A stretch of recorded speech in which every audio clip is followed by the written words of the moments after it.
A very good afternoon to you and welcome to Lunchtime News, coming to you live and direct from the Newsfirst studio here in Colombo. I'm Stephanie Lazarus. Let's start off with a look at your headlines for this afternoon. Former leader of the JVP, Somavan Singha, passes away. Cabinet approves MOU to exchange criminals with Ukraine. Postal trade union action continues.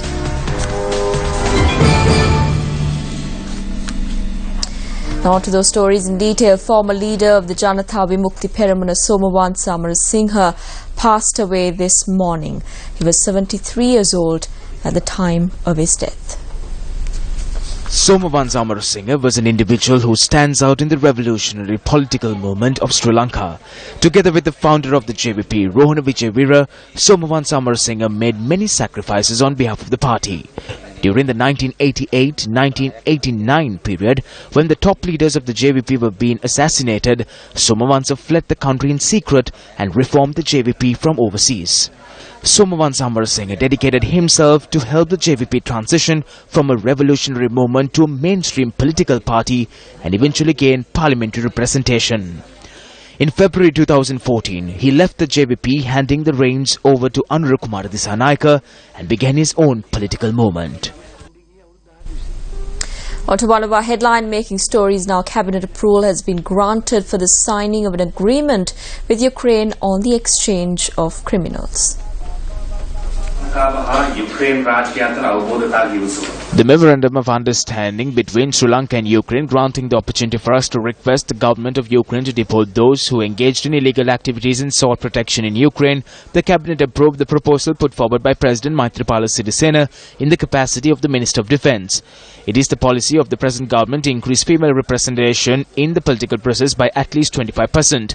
All political parties and independent groups should ensure that a minimum of 30% of the candidates they feel should be females.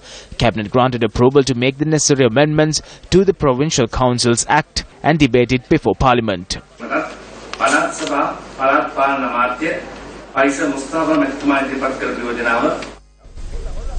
The core cabinet spokesperson also commented on the government's plans to present the Right to Information Act in Parliament. The ministry has made all preparations to present the Right to Information Act in Parliament on the 23rd of this month. Thereafter, the bill will be taken up for debate the whole day. We hope that we will be able to obtain the approval of all MPs and enact the bill thereafter. An institute called the Centre for Law has certified the draft bill on the Right to Information Act formulated by us as the 7th best right to information bill in the world. Politburo member of the JVP, K.D. Lanka, expressed the following views at a meeting held in Ampara yesterday. People are being asked not to bring down vehicles with their money. However, is the government using the money of politicians to bring down vehicles for them? They are using public funds. They limit the number of vehicles that can be brought by the public, citing that foreign exchange leaves the country, but then acting contrary to their words when it concerns themselves. There is a clear difference between the advice the government gives her people and their actions.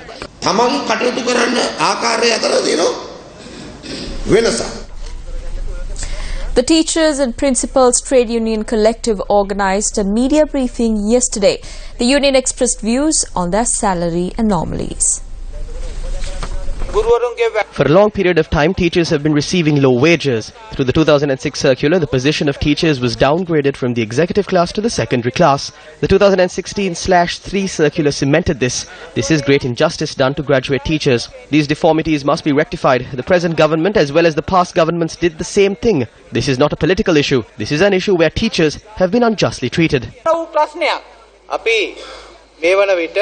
We have made requests in this regard to both the Minister of Education as well as the Secretary to the Ministry. However, I am saddened to note that even 1 year and 7 months after the new government was sworn in, the subject minister has not even granted us a meeting. We are currently gathering signatures from 18 member unions of our collective along with the teachers and principals to file a petition. If an acceptable solution is not presented by the Ministry of Public Administration, we have decided to file a petition at the Supreme Court. All required arrangements for this are already complete.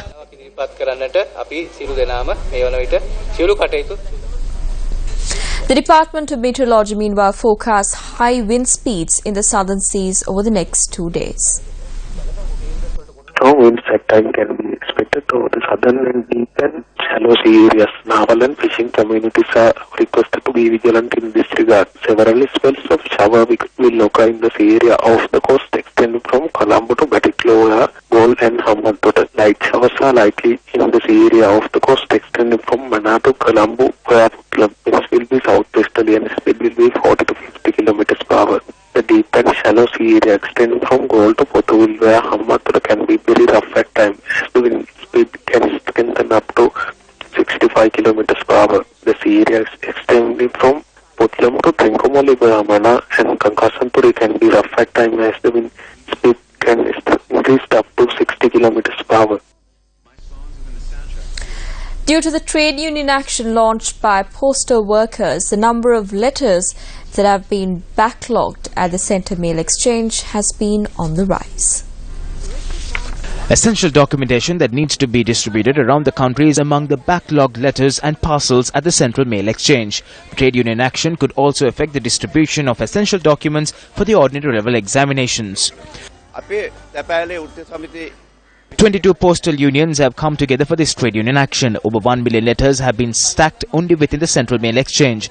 Around 20,000 sacks of mail are lying around. Inside these sacks, there are important documentation from abroad, from the government institutions, and even admissions to the O-level and A-level examinations. 75% of the work undertaken by post offices island-wide have come to a standstill. We have been putting forward our plea to the controlling authority for the past 10 years. However, no solution has been provided. We urge that our problems be resolved.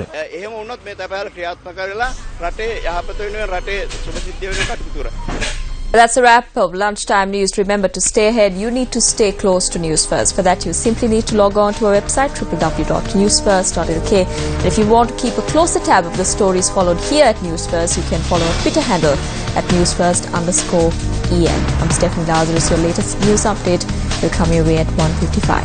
Take care.